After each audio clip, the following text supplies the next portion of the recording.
Karepapits! Welcome sa ating YouTube channel. At kung hindi pa kayo nakakapag-subscribe, click subscribe. Also, i-click nyo na rin yung notification bell para updated kayo sa mga magiging bagong videos natin. Ayan. So, for today's video, gagawa tayo ng unboxing ng ating Panther Gaming Chair. Wow! From Panther Gaming Gear. Ayan na nga, no? So, ano pang hinihintay nyo? Tara!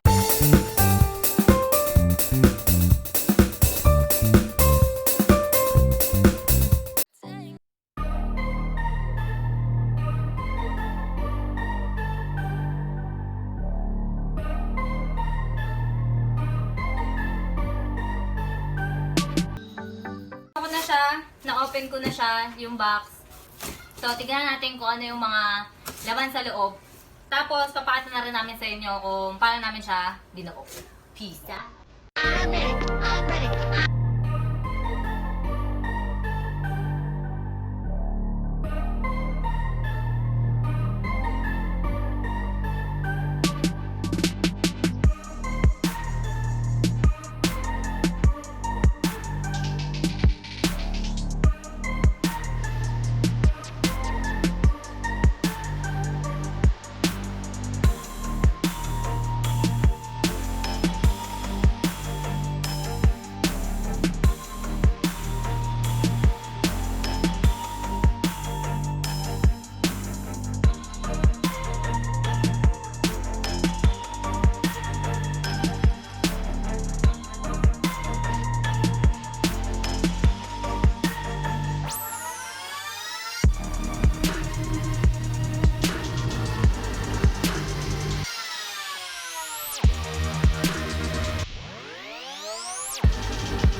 Oh my God!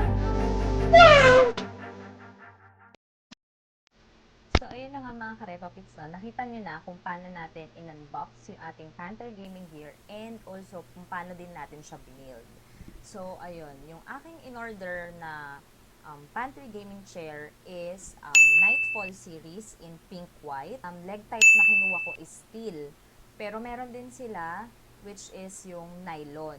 So, ang price nito is 4,290 plus delivery fee of 150 pesos. So, yung original price kasi nila is 300 pesos sa delivery fee. Pero since discounted nung kumuha ako, 150 lang. Also, napakabilis ang order and deliver sa Panther. Kasi nag-order ako parang kinagabihan, and then kinabukasan, na deliver na rin siya sa akin agad. So, check. Ano nga bang meron dito sa Pander Gaming Chair? So, first is yung neck pillow. Ayan. Pero, head pillow siya sa akin kasi maliit ako. So, yung ulo ko yung ano sa kanya, yung tumatama sa kanya. And, kagandahan sa kanya kasi is malambot siya. Tingnan natin. Ayan. Ano? Malambot siya. So, kapag ka nakadagan ako sa kanya or nakadantay ako sa kanya, yan, ganyan. Ang comfortable niya kasi nga, malambot siya. Masakit sa ulo. Yan. And then, next is yung massage pillow na tinatawag nila. Wait lang. So, ito siya. Yung massage pillow. And then, meron siyang USB. Yan. So, ito yung isasaksak mo. So, kung meron kang adapter, pwede. Or katulad sa akin, minsan sa PC ko lang siya nilalagay, sinasaksak. Kasi mahaba naman siya. So, minsan pag naglalaro ako, ino-on ko din siya. So, nakaka-rest yung back ko. And at the same time, malambot din siya. No? Kaya, kahit matagal akong naglalaro or nag-i-stream ako for 2 hours, hindi sumasakit yung likod ko.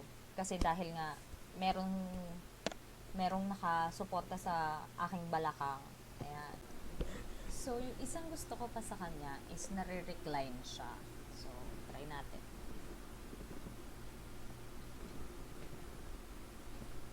Yan. Diba? Pwede siyang nakaganyan. Pwede siyang nakaganyan para ma-relax ka habang nanonood ka ng mga favorite movies mo sa computer mo, ganyan. Or, pwede naman, balik natin siya. Medyo matigas lang siya. Pero, diba? Yan. So, nasa sa inyo kung ano yung parang pinaka-comfortable kayo na pwesto. Ayan. So, meron din is yung pwede mong iangat if gusto mong itaas pa or ibaba pa yung chair mo. So, ito. Yan. Diba? Ganyan. Or pwede mo rin siyang babaan. Yan. So, ayan. Ang gusto ko sa kanya kasi is bukod sa mura na siya, quality pa. Yun. So, sobrang napaka-quality ng Panther Gaming Chair from Panther Gaming Gear. Ayan, no. So,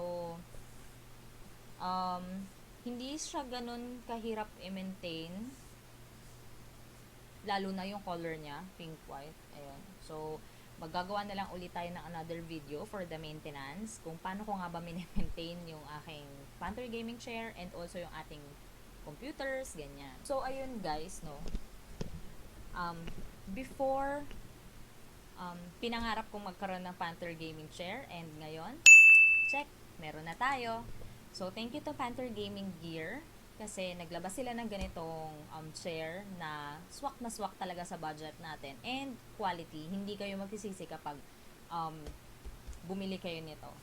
Kasi pangmatagalan talaga siya. Lalo na sa ating mga gamers, streamers, and syempre, yung iba din na mga nag-office na gusto nila ng affordable na chair, no? So, panalo ang Panther Gaming Chair from Panther Gaming Gear. So, ayun mga Karepa Pits. Thank you for watching and hope na nagustuhan nyo yung pag-unbox natin sa ating Panther Gaming Chair. And magkita-kita tayo ulit sa ating susunod na video. Peace out!